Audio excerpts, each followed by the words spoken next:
में बात की जाएगी आपके मैथ की। देखिए मैथ के अंदर अगर 30 नंबर की मैथ आती है तो 15 नंबर के आपके न्यूमेरिकल यानी सवाल आते हैं और 15 नंबर के आती है आपकी पेडागोजी। लेकिन जो 15 नंबर के आपके क्वेश्चन पूछे जाते हैं, सवाल पूछे जाते हैं, इसमें आप 15 में से 15 नंबर को बहुत ईजिली ला सकते हो, क्योंकि इसमें आपको ज़्यादा सोच विचार नहीं करना है, ज़्यादा आपके पेडागोजिकल क्वेश्चन नहीं होंगे। सीधा क्वेश्चन दिया होगा, उसको आपको सोल्व करना है और सीधा उसका आंसर निकालना है।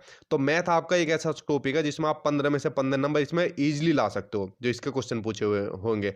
और जो मैथ आता है सीटेट के अंदर बहुत इजी मैथ आता है, ठीक है, बहुत इजीली तरीके से आप उसको सोल्व कर सकते हो। और जिस तरीके से मैं आपको कराऊंगा, बहुत ही ट्रिक के जरिए आपको ये मैथ कराऊंगा, ताकि आपको एक लाइन में उसका आंसर निकल जाए, उससे ज़्यादा आपको टाइम ना लेना पड़े मैथ के अंदर।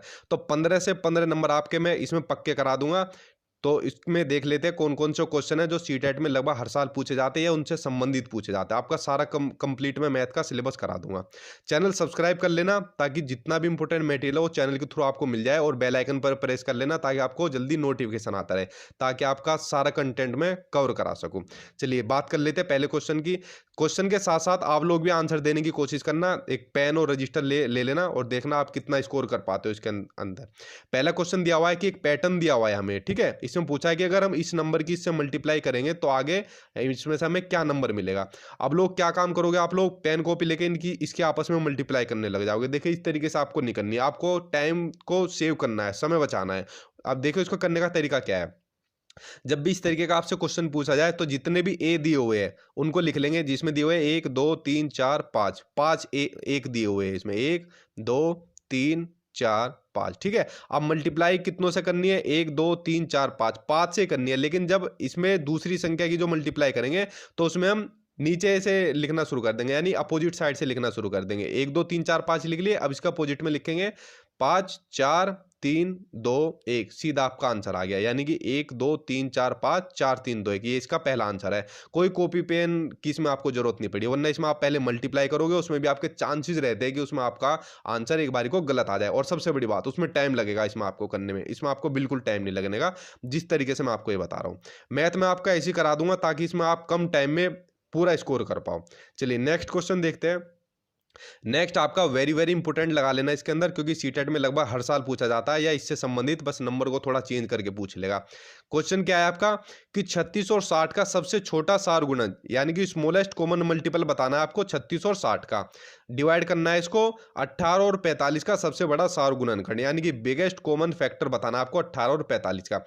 देखिए जब भी बात आ जाए स्मॉलेस्ट कॉमन मल्टीपल की तो उसमें हम लेंगे एलसीएम, ठीक है। और जब भी बात आ जाए बिगेस्ट कॉमन फैक्टर की तो उसमें हम लेते हैं एचसीएफ।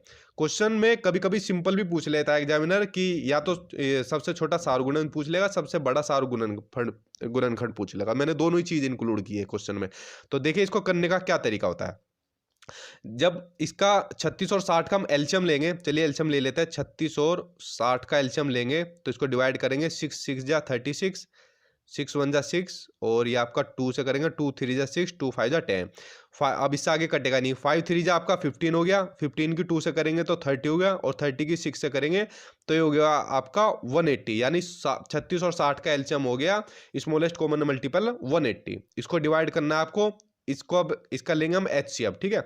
18 और 45 का, इसको सबसे बड़े नंबर से काटना है और नंबर ऐसा लेना है जिससे दोनों संख्या आपकी क्या है नंबर डिवाइड हो जाए। तो कौन सा नंबर होगा, आप 9 होगा वो। 9 से किसको दोनों को काट देंगे, 9 2 जा 18 और 9 5 जा 45। तो आपका निकल के आ गई 180 डिवाइड बाई 9। अब इसको डिवाइड करेंगे 180 को 9 से तो हो जाएगा 9 2 जा 18 0। तो आंसर हो गया आपका 20, ठीक है। क्वेश्चन आप समझ गए कि स्मॉलेस्ट कॉमन मल्टीपल में एलसीएम लेंगे, बिगेस्ट कॉमन फैक्टर में एचसीएफ लेंगे और सीधा उसको सोल्व कर देंगे। चलिए नेक्स्ट क्वेश्चन देखते हैं। नेक्स्ट क्वेश्चन पर भी वेरी वेरी इंपॉर्टेंट लिख लेना, क्योंकि सीटेट में अभी तक जितनी बार भी सीटेट हुआ है उसके इतिहास में अभी तक 1 2 सीटेट ऐसे गए होंगे जिसमें क्वेश्चन ना पूछा गया। बहुत ही मोस्ट इंपॉर्टेंट क्वेश्चन है ये भी आपका। चलिए इसको सोल्व करने का तरीका मैं आपको बताता हूँ। इसमें पूछा आपसे कि 29,503 में 5 के स्थानीय मान यानी कि प्लेस वैल्यू और 32,071 में 7 के अंकित मान या जातीय मान या फेस वैल्यू, इसमें आपको डिफरेंस बताना है। या तो एग्जामिनर इसमें आपको डिफरेंस पूछ लेगा, या फिर आपसे जोड़ पूछ लेगा, या फिर आपसे आपकी गुणा पूछ लेगा। इसमें कुछ भी पूछ सकता है एग्जामिनर आपसे, बस आपको क्या पता होनी चाहिए, प्लेस वैल्यू और फेस वैल्यू। आई नो कुछ लोग सोल्व भी करना शुरू कर दिया होगा कुछ लोगों ने, क्योंकि उनको आता होगा। चलिए अपना आंसर निकालने की कोशिश कीजिए।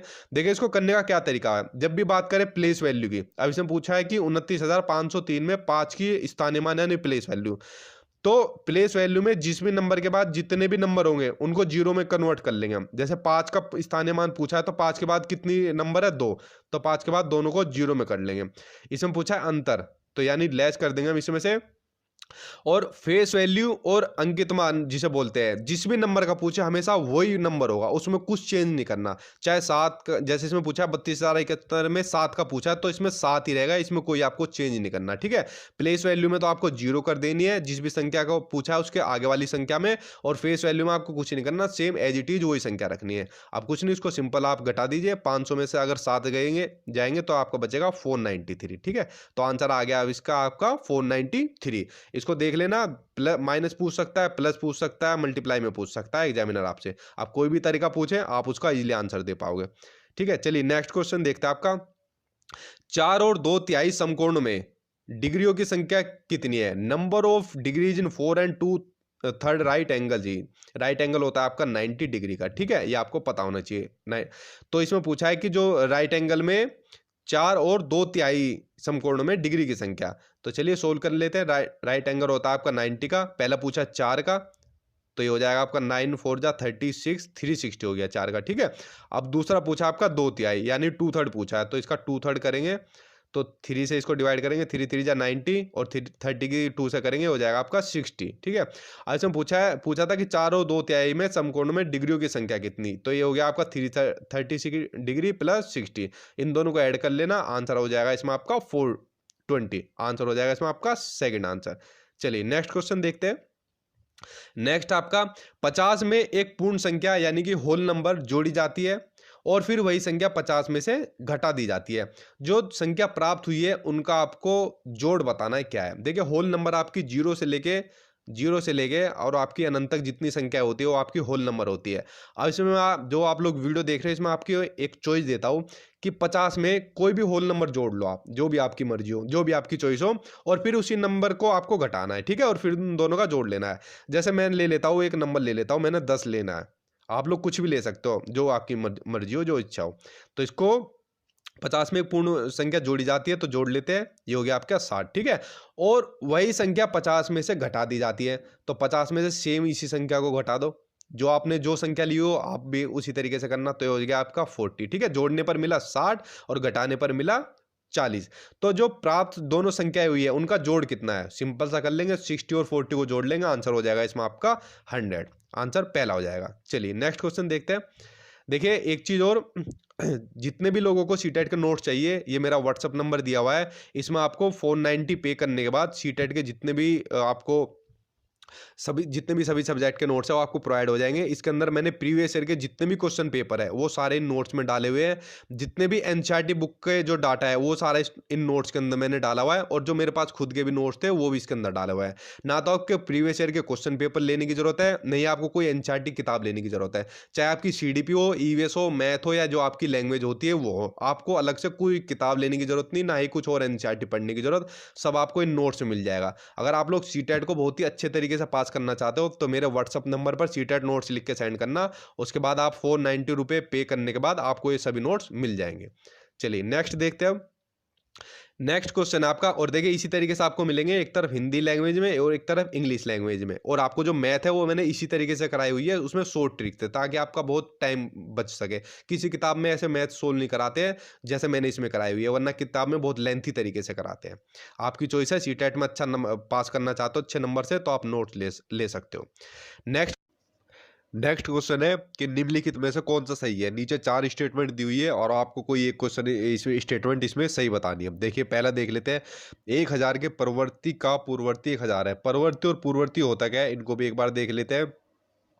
देखिए किसी भी नंबर से ठीक बाद की जो संख्या होती है वो हो जाएगी आपकी परवर्ती, और उस किसी भी नंबर से ठीक पहले की संख्या होती है आपकी पूर्ववर्ती, ठीक है। तो इसमें पूछा है 1000 के परवर्ती, यानी जो नेक्स्ट नंबर होगा वो क्या होगा, 1001 हो जाएगा। और 1001 का पूर्ववर्ती पूछा है इसने, तो 1001 से पहले की ठीक संख्या होगी आपकी 1000 ही होगी, यानी जो आपका स्टेटमेंट पहला है वो इसमें आपका क्या हो जाएगा, सही हो जाएगा। दूसरा स्टेटमेंट एक बार देख लेते हैं, पहला सही हो गया, दूसरा एक बार देख लेते हैं। 1000 के पूर्ववर्ती 1000 से पहले की संख्या हो जाएगी 999, और 999 का पूर्ववर्ती यानी ठीक इससे पहले की संख्या क्या होगी, 998। लेकिन यहाँ दे रखी है आपकी 999, तो ये स्टेटमेंट आपकी गलत हो जाएगी, ठीक है। तो आंसर पहला ही इसमें आपका सही होगा। तो आप इसको समझ गए होंगे। इंपॉर्टेंट क्वेश्चन है, सीटेट के अंदर कई बार पूछा गया है। चलिए नेक्स्ट क्वेश्चन देखते हैं। 18 से 3/4 में कितने क्वार्टर्स है? इसमें चतुर्थांश पूछे 18 से 3/4 में, तो चलिए देख लेते हैं क्वार्टर्स मतलब कितने, 1/4 है। तो इसमें इक्वेशन को इसको सोल्व कर लेंगे जो दी हुई है। 18 की 4 से मल्टीप्लाई करेंगे तो हो जाएगा 18 4 जा 72। 72 में ऊपर वाली नंबर को जोड़ेंगे हो जाएगा 75/4, यानी कि हो जाएगा आपका 70/5/4। अब 75/4 में पूछा है इसमें कितने क्वार्टर्स है, ठीक है, क्वार्टर्स मतलब इसमें कितने 1/4 है। तो जब हम इसको सोल्व करेंगे तो नीचे वाला नंबर ऊपर चला जाएगा और ऊपर वाला नीचे चला जाएगा। जब इसमें मल्टीप्लाई करेंगे 4 से 4 कट जाएगा, आपका बचेगा खाली 75। आंसर हो जाएगा इसमें आपका थर्ड। चलिए नेक्स्ट क्वेश्चन देखते हैं। नेक्स्ट क्वेश्चन है कि इसमें आपको नंबर दिया हुआ है, उसके अप्रोक्सीमेट उसके नजदीक की संख्या बतानी है कि कौन सी है, ठीक है। जब भी 50 से पहले की संख्या होगी तो उसी संख्या के नजदीक होगी, और जब 50 के बाद की होगी तो उससे अगले वाली संख्या के नजदीक होगी, इसको ध्यान रख लेना। जैसे इसमें पूछा हुआ है 7.1, तो ये 7 हो जाएगी खाली, इंटू 3.85 किसके नजदीक है, 4 के नजदीक है, क्योंकि 3.50 से ऊपर है संख्या, तो हो जाएगी आपकी 4। और नीचे 9.09, ये किसके नजदीक है, 9 के। तो जो आपका आंसर है सिंपल हो जाएगा 7.4/9। ये इसमें आपका आंसर यही आ जाएगा। इसका एग्जामिनर थोड़ा बहुत क्वेश्चन को घुमा के भी देता है, इसमें आपको पॉइंट कुछ चेंज कर देगा, संख्या कुछ ऐसी दे देगा जिससे आप थोड़ा कंफ्यूज हो, लेकिन आपको पूछेगा इसी तरीके से। चलिए नेक्स्ट क्वेश्चन देखते हैं। नेक्स्ट क्वेश्चन है आपका, किसी वर्ग का परिमाप पैरामीटर ऑफ अ स्क्वायर 24 है और किसी आयत की लंबाई यानी कि जो लेंथ है रेक्टेंगल की वो है आपकी 8 है। यदि वर्ग और आयत के परिमाप बराबर हो, if the parameters of square and the rectangle are equal, then the area of rectangle पूछा है, यानी आयत का इसमें क्षेत्रफल पूछा है। देखिए इस तरीके के जो क्वेश्चन होते हैं ना, ये आपको 4 से 5 नंबर दिला देते हैं। क्यों? क्योंकि ट्रिग्नोमेट्री के इन क्वेश्चन में आपको कुछ नहीं करना, सिर्फ आपको फॉर्मूले याद करने हैं। आप फॉर्मूले याद कर लेना, आपके 4 से 5 नंबर ये आपको पक्के करा देंगे, और इसमें कुछ नहीं करना होता, सिर्फ वैल्यू पुट करनी होती है। जैसे इसमें पूछा है कि इसमें जो एक रेक्टेंगल और जो आपका स्क्वायर है उसके जो क्या है परिमाप बराबर है, तो स्क्वायर का जो परिमाप होता है 4a, और जो आयत का होता है 2l+b, ठीक है। तो स्क्वायर का जो परिमाप है यानी पैरामीटर है वो हमको दिया हुआ है 24, और रेक्टेंगल का होता है 2l+b, एल दी हुई है हमें 8+b। ये आगे हो गई आपकी इक्वेशन, सीधा आपको सोल्व करना है। आज जब इसको सोल्व करेंगे तो हो जाएगा 24 इज इक्वल टू 2 के 8 से करेंगे 16 प्लस 2 की b से करेंगे हो जाएगा आपका 2b। अब जब इस 24 16 को यहाँ लाएंगे तो एक इसमें से घटा देंगे, इसको 24 में से 16 जाएगा, बचेगा 8, यानी 2b इज इक्वल टू हो जाएगा हमारा 8। और जब 20 तो b की वैल्यू आ जाएगी, ये 2 इसका डिवाइड में चला जाएगा, 2 4 जा 8, तो b की वैल्यू आ गई यानी ब्रेथ आ गई 4। तो लेंथ है हमारी 8 और ब्रेथ है हमारी 4, और इसमें पूछा है आयत का क्षेत्रफल जो कि होता है आपका लेंथ इंटू ब्रेथ यानी लंबाई गुना चौड़ाई, तो ये हो जाएगा आपकी मल्टीप्लाई करके 8 4 जा 32। आंसर हो जाएगा इसमें आपका 32, यानी फोर्थ आंसर। देखिए कुछ नहीं करा हमने, सिर्फ हमें फॉर्मूले आते हैं, हमने फॉर्मूले रखे और उसमें इक्वेशन रख के उसको हमने सोल्व कर दिया।